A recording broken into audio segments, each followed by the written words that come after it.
sulitnya umat Islam di dunia, termasuk di Indonesia. Bahkan Indonesia adalah yang paling majemuk, sudah disampaikan tadi, dari sisi suku, pemahaman dan lain-lain. Kita paling kaya. Sampai ada istilah, bukan hanya Kus Plus yang mengatakan tongkat, kayu dan batu jadi tanaman, aliran apapun di Indonesia pasti laku, ada aja pembelinya. Sesat apapun sebuah aliran.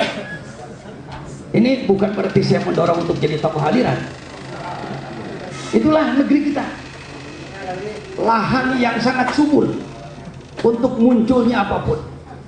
Sampai keluar istilah dari mulut saya, yang saya orang bodoh ya Pak. Bodoh itu bukan tidak tahu pengetahuan, tidak punya ilmu, kurang ilmu aja bodoh menurut saya.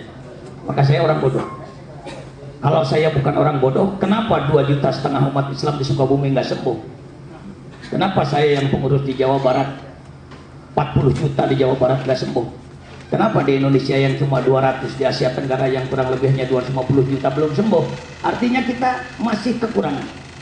Seorang dokter boleh mengatakan dia dokter spesial, rumah sakitnya besar, apoteknya besar, perpustakaannya besar, laboratoriumnya besar, bagus. Pertanyaannya, sembuh nggak pasiennya?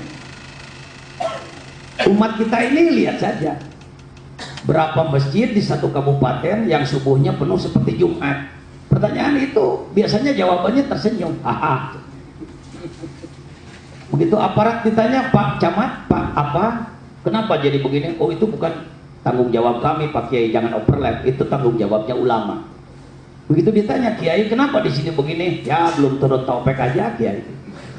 Ini jawaban. Problemnya sangat banyak. Maka dalam pemikiran saya, kita harus menembusnya sekurang-kurangnya dengan 3, yaitu ruh, pemikiran, dan gerakan. Kalau pemikiran saya kira sudah banyak tokoh-tokoh yang ingin merindukan kesatuan persatuan umat ini dan menulis buku, ceramah, seminar, simposium dan lain-lain di mana-mana. Yang lemah kita itu hemat saya di 2, di ruh dan di gerakan. Nah, sebelum itu saya ingin masuk dulu kepada fenomenanya.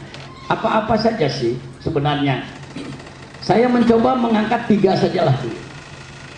Hambatan sulitnya mempersatukan khususnya umat Islam di Indonesia sajalah dulu adalah 3. Yang pertama adalah sangat terbatasnya wawasan. Sangat terbatasnya wawasan. Mau ditambah dengan pengetahuan dan wawasan silahkan. Karena pendidikan-pendidikan di kita ini, dengan hormat kepada seluruh lembaga pendidikan, sebenarnya sudah mencetak apa? Apa baru mencetak orang pinter saja? Atau sudah mencetak orang cerdas? Atau sudah mencetak pemimpin? Nah, pertanyaannya di situ. Ketika muncul perbedaan, didengar oleh telinga, dilihat oleh mata, tidak disiapkan di otaknya pengetahuan yang luas, itu yang sering timbul perbedaan atau ikhtilaf menjadi iftirak. Ya, saya karena praktisi di bawah lah, terus berupaya mempersatukan umat semampunya.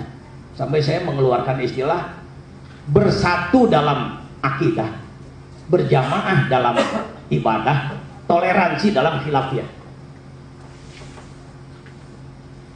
Bersatu dalam akidah, akidah kita sama, Tuhan kita sama.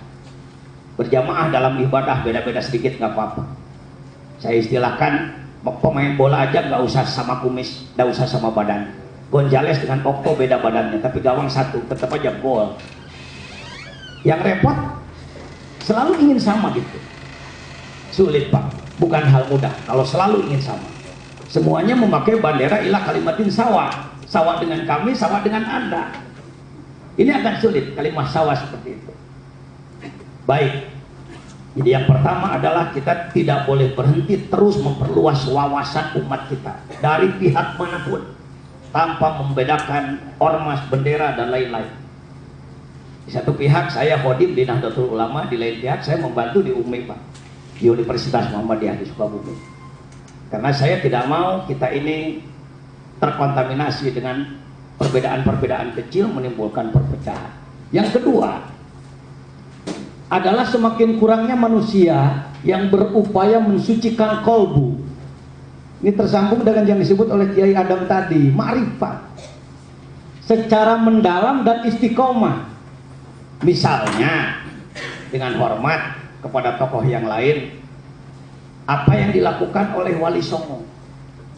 Kebetulan saya disebut tadi sebagai apa katanya, salah seorang pembina di kajian Tauhid Tasawuf Asia Tenggara, baru pulang dari Malaysia bersama beliau-beliau para profesor kita. Ini Nabi Muhammad dulu di Gua Hiro 5 tahun bertahan. Kenapa beliau mampu mempersatukan umat dengan simbol ketika batu Hajar Aswad jatuh, bagaimana beliau membawanya? Tidak dibawa oleh satu kelompok, tetapi beliau gelarkan serbannya, disimpanlah di situ Hajar Aswad dan dibawalah bersama. Ini simbol. Kelihatannya kita kekurangan tipe-tipe orang seperti itu yang membawa umat ini gotong royong bersama, saling hormati, saling hargai. Masing-masing punya kelebihan, masing-masing punya kekurangan ya. Syukuri kelebihan, sadari kekurangan. Selama orang hanya menganggap dirinya yang kelebihan saja, ia tidak akan memerlukan orang lain. Atau ia hanya menganggap dirinya kekurangan saja, ia akan minder, waduh. Ia tidak akan confident, tidak akan punya percaya diri. Kalau kita lihat kunci-kunci dakwahnya Wali Songo sudah ditulis dalam buku kecil, kalau perlu silakan dikopi nanti. 9, saya sebut 2 sajalah atau 3. Kalimat syahadat senjatane.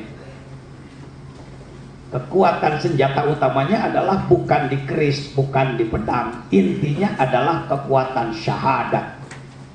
Syahadat yang mencapai tingkat makrifat, yang bila mana diolah dengan baik secara istiqomah, maka dia akan menjadi wasil, orang yang wusul kepada Allah. Kalau sudah wusul kepada Allah, maka sampai kepada tingkat kun fayakun. Kun minhu dan kun minhu. Panjang kalau dibahas itu, tapi saya berikan gambaran saja.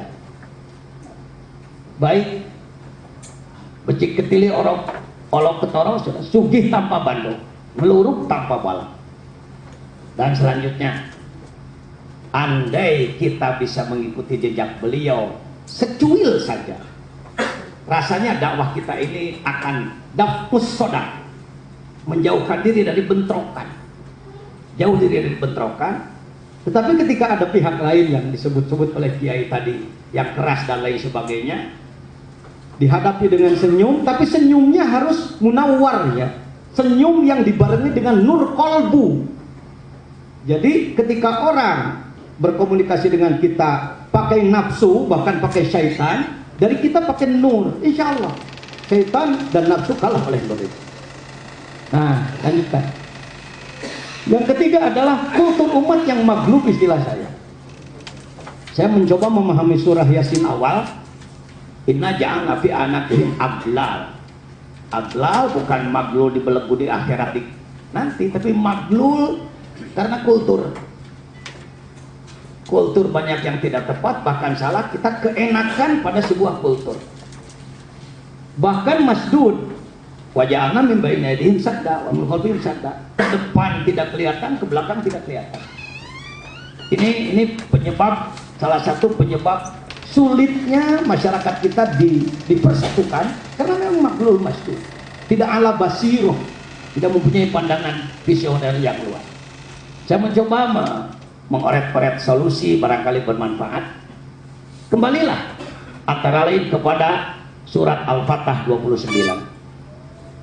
Walladzi arsala rasulahu bil huda wa dinil haqqi liyudhhirahu 'ala dini kullih wa kafa billahi syahida. Yang pertama adalah Muhammadur Rasulullah. Dicari dalam beberapa tafsir selalu Muhammadun mubtada, Rasulullah khabaruhu. Bagus dari sisi i'rab, tata bahasa. Tapi ini harus digali dengan sastra, harus digali dengan balaghah. Kenapa at-takdim yufidut taksis? Kenapa ditakdimkan Muhammadun? Menunjukkan ahamiyah. Penyebab utama putuh kemenangan yang antara lain adalah persatuan, adalah figur seorang pemimpin. Bagaimana semangatnya, bagaimana wawasannya, bagaimana metodenya, bagaimana kesucian kalbunya, bagaimana akhlaknya. Ini pekerjaan yang tidak kecil, memerlukan konsentrasi kita yang serius.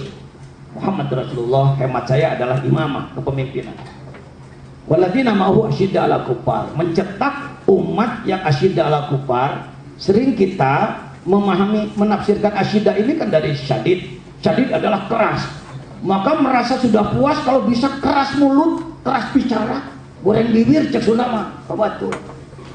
Begitu masuk ke toko orang non muslim, engkau goceng si aya kaos. Kang kunaon Kang, amek-amekan asyidda 'alal kuffar nyaho. Ya, sempitlah jadinya. Kenapa tidak pakai ilmu balaghah dan mantik? Asyiddah jamak daripada syadid. Syadid adalah isim fa'il daripada syiddah. Syiddah kulliyun maqulun ala katsirin mukhtalifin fil haqa'iq. Kenapa tidak berpikir bahwa asyiddah kerja keras, berpikir keras, melakukan penelitian yang keras, menemukan virus-virus kafir yang sudah masuk ke kita, mencari solusi jalan keluarnya, mengetahui bagaimana strategi mereka, bagaimana kita menghadapinya. Asyiddah bukan hanya keras di mulut saja. Ruhamau bainahum, ini kunci persatuan. Bagaimana caranya supaya kita jadi rahim, menyayangi sesama teman? Antara lain adalah harus tahu luasnya tugas, Pak. Harus paham luasnya tugas. Tugas dari Allah ini sebenarnya seluas apa? Kalau diibaratkan sebuah lautan, maka kita akan memerlukan orang lain. Kalau orang sudah punya kibir, merasa dirinya mampu, tidak perlu orang lain, ini menunjukkan bahwa dia tidak tahu luasnya tugas. Mungkin kita sudah bagus dalam membina ilmu A, tapi belum di B. Mungkin kita sudah ahli di dalam membina ilmu, dalam pengamalan kita lemah. Mungkin kita sudah bagus di pengamalan, dalam keikhlasan kita lemah. Mungkin sudah bagus di ibadah, di ekonomi, di budaya, di politik kita masih lemah. Kita perlu ruhama bainahum. Tarahum ruk'an sujada. Dengan hormat, saya tidak bermaksud menuduh siapapun. Sepertinya kalau tarahum adalah fi'il mudhari', mudhari' adalah mustaq, mustaq adalah illat, illat adalah dakwah. As-sifatul mustaq illat wal ma'nul dakwah, maka dia adalah syarat mutlak kudu getol ibadah. Sebenarnya saya yang orang kecil sebenarnya saya, tetapi diikut sertakan dalam Munas Majelis Ulama tahun 2010 bertempat di Twin Plaza. Kita memasukkan pemikiran. Saya ditunjuk sebagai salah seorang perumus, maka saya memasukkan pemikiran dan ternyata diakomodir, Pak. Mungkin belum sampai ke daerah kemana-mana. Kalau Gonzales memasukkan satu gawang saja ke Malaysia, kembang api di mana-mana. Tapi kalau urusan agama, seseorang memasukkan pemikiran di tingkat nasional karena kurang publikasi barangkali. Ini apa itu? Kami mencoba memasukkan pemikiran gerakan pengamalan, gerakan nasional, pengamalan ajaran Islam, khususnya rukun Islam secara benar dan sungguh-sungguh. Itu tertulis dalam halaman 78 keputusan Munas Majelis Ulama tahun 2010 bulan Juli tanggal 25-28. Ternyata itu menggerakkannya bukan hal mudah. Yang pertama, saya mencoba mentargetkan bagaimana agar syahadat umat ini mencapai 5 saja. 1 makrifat, 2 mahabbah, 3 jihad, 4 ikhlas, 5 syukur. Rasanya kita kalau mengolah syahadat masyarakat sampai ke 5 titik itu saja, andai kita mampu, maka kondisi umat Islam tidak akan saling cakar seperti ini. Tetapi lagi-lagi ini bukan pekerjaan kecil. Tapi minimal kalau sudah menjadi program unggulan Majelis Ulama sudah dipayungi. Artinya tinggal kitanya men-setting para penggeraknya dan para pembinanya. Lalu sholat. Kita mencoba mentargetkan sholat target 5 saja, yaitu menghasilkan apa? Munajat, menghasilkan ta'awun, menghasilkan imamat, menghasilkan barokah, menghasilkan tanha anil fahsya'i wal munkar. Ini juga bukan pekerjaan mudah. Lalu di bidang zakat, sebenarnya salah satu penyebab daripada timbulnya perpecahan, mohon izin saya mensitir kata-katanya Yai Hasyim Muzadi. Beliau sering menyampaikan, ini sebenarnya beda pendapat apa beda pendapatan. Yang sering jadi pertikaian adalah urusan pendapatan. Karena memang mungkin kebanyakan kita, termasuk saya, bisa membahas kitab Quran hadis tentang zakat, tapi lebih senang memposisikan diri jadi mustahik zakat, bukan menjadi manajer zakat. Kebetulan saja Sukabumi dianggap sebagai pengelola bus terbaik nasional, 2 kali mendapatkan reward di Istana Negara. Padahal kita baru merekrut 5 miliar dan di kecamatan 25 miliar. Potensi zakat di masyarakat kita Sukabumi saja itu 500 miliar sebenarnya. Umat ini kaya sebenarnya, tapi lebih ikhlas membeli rokok ketimbang untuk infak, saya kira. Mohon maaf tidak menyinggung Bapak yang merokok. Masyarakat kita di satu kabupaten rata-rata 300.000 yang merokok. Kalau dihitung per hari sekian miliar, per bulan sekian miliar sebenarnya. Kita ini kaya mampu. Itu salah satu penyebab timbulnya manakala musim pilkada, pilgub, pilpres, maka rame-rame. Kadang-kadang organisasi sendiri menjadi taksi kan. Itu akibat tadi persoalan pendapatan. Yang selanjutnya adalah tentang saum. Dari mulai saum wajib, saum sunat, menggerakkan saum Senin Khamis saja di sebuah kabupaten sulitnya bukan main, Pak. Jangankan kalangan masyarakat, ulama dan santri saja banyak yang belum mau. Apalagi sampai mengikuti jejak para leluhur sampai saum puluhan tahun. Kiai Haji Dimyati Cadasari 30 tahun saum. Dengan Kalijaga 25 tahun saum.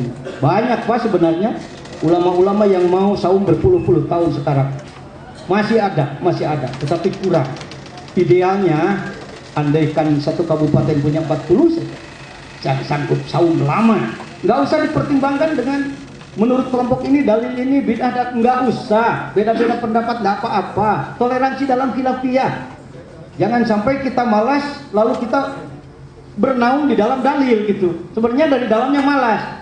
Nah, ini sering-sering terjadi, ini mohon maaf di kalangan kami yang disebut ulama. Kiai orang lain tahajud, kenapa Kiai masih tidur? Kamu ndak tahu naumul alim khairun min ibadatil jahil. Tidurnya orang berilmu lebih besar pahalanya daripada orang bodoh. Kamu bodoh itu. Mohon maaf. Karena saya orang lapangan jadi lumayan tahu lah gini-gini. Dan yang terakhir adalah haji. Kita setiap tahun ratusan ribu dari Indonesia. Tetapi pahamkah mereka tentang misi haji? Pahamkah mereka tentang asrarul haji? Saya kira kalau cuma manasikul hajj dohiriahnya saja, sulit pulang ke rumah menjadi mabrur. Saya kira itu sajalah dulu. Andai itu saja disentuh, maka problematika persatuan insya Allah akan terjawab. Terima kasih. Wallahumma a'lam bishawab. Assalamualaikum warahmatullahi wabarakatuh. Terima kasih.